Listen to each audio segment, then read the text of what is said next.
बिस्मिल्लाहिर्रहमानिर्रहीम। Welcome back students.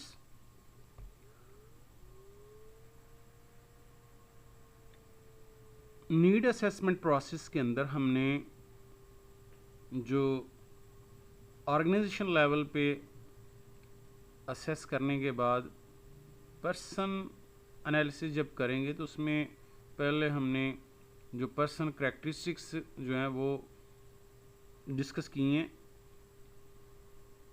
जिसमें basic skill की बात की है हमने, कॉग्निटिव एबिलिटी, रीडिंग एबिलिटी और जो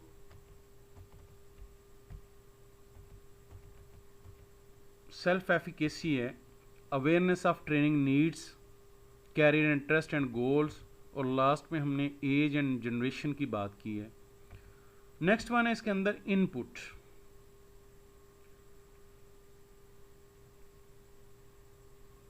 इनपुट और फिर उसके बाद हम आउटपुट, कंसिक्वेंसेस एंड फीडबैक की बात करते हैं पर्सन एनालिसिस के अंदर। इनपुट में हम ये आइडेंटिफाई करेंगे कि जो ऑर्गेनाइजेशन की इन्वायरमेंट है उसके अंदर कोई कंस्ट्रेंट तो नहीं है, कोई हर्डल्स, बैरियर्स तो नहीं है, जो इन्वायरमेंट है वो सपोर्टिव है या नॉन सपोर्टिव है। तो एज एन असेसर्स ये जिम्मेदारी होगी आप कि वहाँ पे जज करें या नोट करें कि वहाँ पे किसी किस्म की कोई सिचुएशनल कंस्ट्रेंट तो नहीं है, include lack of proper tools and equipment, material and supplies, budgetary supports and times, इस किस्म के मसाइल तो नहीं हैं। अगर ये फेवरेबल होंगे, मीन के टूल्स अवेलेबल होंगे, इक्विपमेंट अवेलेबल होगी, मटेरियल जो ट्रेनिंग के लिए चाहिए, सप्लाई जो चाहिए, जो बजट चाहिए, जो टाइम फ्रेमवर्क है वो हक में है, तो फिर ट्रेनिंग बेहतर होगी। अगर इनमें कोई खामियां या कंस्ट्रेन है तो पहले उन्हें दूर करना पड़ेगा, उन बैरियर्स को पहले दूर करना पड़ेगा। और वहाँ पे दूसरी चीज़ जज कीजिए कि social support. Need assessment process के अंदर हम यही जज कर रहे हैं, आइडेंटिफाई कर रहे हैं कि बेसिकली ये स्वाट एनालिसिस की तरह से कि कौन सी चीज़ें ट्रेनिंग के हक में है और कौन सी ट्रेनिंग के हक में नहीं है। अगर जो ट्रेनिंग के रास्ते में कल को रुकावट बननी है उनको पहले आइडेंटिफाई किया जा सके। तो सोशल सपोर्ट में देखा जाएगा कि ट्रेनिंग जो दी जा रही है इसमें मैनेजर और पीयर जो होंगे वो willingness to provide feedback and reinforcement. अगर नहीं है तो फिर हमें और तरह से जो है वो अपनी स्ट्रेटजी है वो जो है डेवलप करनी पड़ेगी। नेक्स्ट वन है पॉइंट जो है वो आउटपुट। एम्प्लॉयज़ को ये पता होना चाहिए कि जब मुझे ये पता होगा कि मैं ट्रेनिंग के बाद इसके फ़ायदे क्या हैं और कंसिक्वेंसेस क्या होंगे और फीडबैक क्या होगा, तो फिर मैं ज़हनी तौर पे तैयार हो जाऊँगा। तो हमने यही काम करना है कि trainees need to understand what specifically they are expected to learn in the training program, और उन्हें नाम्स का भी पता हो, accepted standard of behavior for work group members, for employees to perform to standard feedback needs to be given frequently, not just during yearly performance evaluations.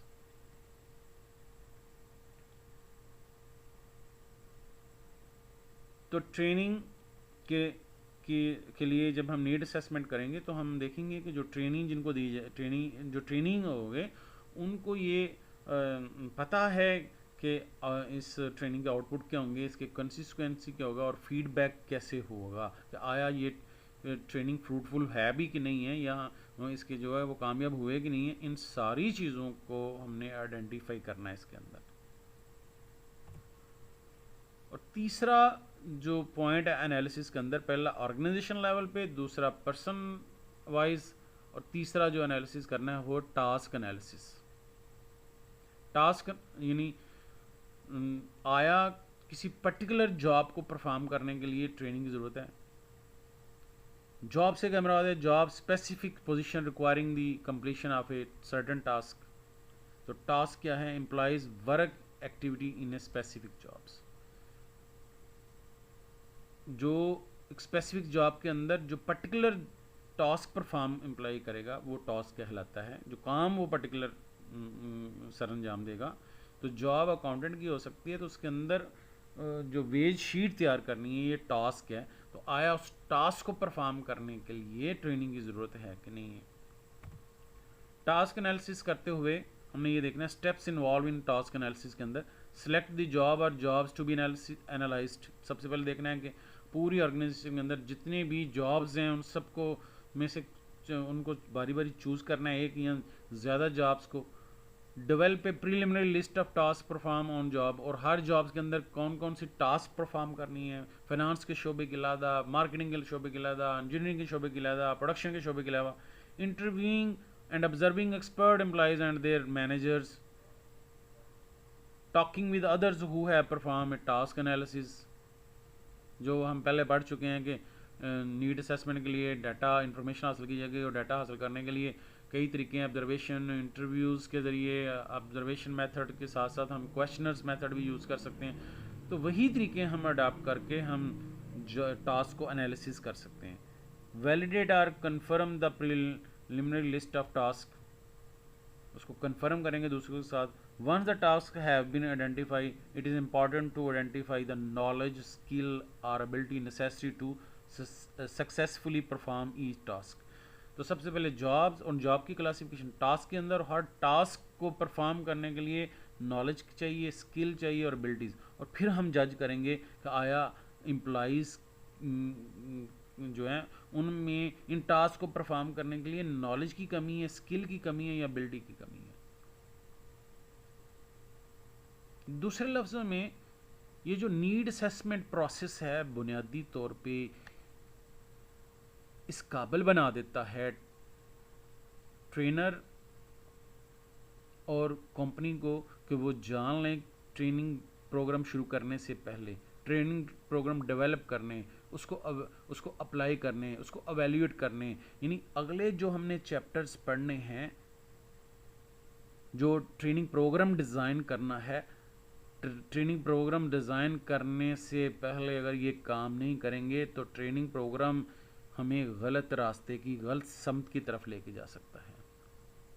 यानी मकान बनाने से पहले हमने एक जो ढांचा बनाया, उसका एक स्ट्रक्चर हमने जो तैयार करना है, उससे पहले भी हम क्या करते हैं, उसकी फिजिबिलिटी रिपोर्ट बनाते हैं और एक नक्शा बनाते हैं, किस तरफ जाना है, कहाँ पे क्या होना चाहिए। ये सारी चीज़ें ज़रूरी हैं, और बस आते ही मकान बनाना शुरू कर दें बजाय इन चीज़ों का ख्याल रखे हुए कि इस जगह के अंदर कहाँ पे कौन कौन सी चीज़ बन सकती है। तो वो नक्शा मैप बनाने से पहले काम किया जाए। तो नीड असेसमेंट बुनियादी तौर पे वो नक्शा बनाना होता है और ख़ामियाँ देखनी होती है कि क्या ये चीज़ सूटेबल है यहाँ इसके लिए कि नहीं है।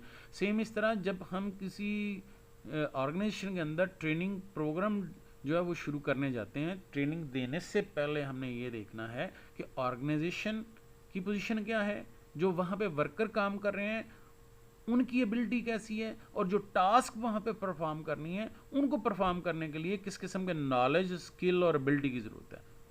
जब हम इन सारी चीज़ों को नोट कर लेंगे, स्वॉट एनालिसिस कर लेंगे, तो जो चीज़ें ऑर्गेनाइजेशन की अच्छी हैं वो ठीक है, जो खामियां हैं, जो वीकनेसेस हैं, उनको पहले दूर किया जाएगा। ऑर्गेनाइजेशन लेवल पे कमियां हो सकती हैं, पर्सन वाइज कमियां हो सकती हैं, और टास्क वाइज जो हार्डल बैरियर्स हो सकती हैं उनको आइडेंटिफाई करने का नाम नीड असेसमेंट प्रोसेस है। तो ये था टॉपिक आपका। इसके बाद हम जो शुरू करने जा रहे हैं, हमारा जो मॉडल था ट्रेनिंग एंड डेवलपमेंट का, वो उसमें सबसे पहली जो चीज़ थी वो थी नीड असेसमेंट, और अगला जो पॉइंट है उस मॉडल का वो था प्रोग्राम डिज़ाइन करना। तो नेक्स्ट हम जो डिस्कस करेंगे वो प्रोग्राम डिज़ाइनिंग कैसे की जाती है, उसकी तरफ इंशाल्लाह आएंगे। अल्लाह हाफिज़।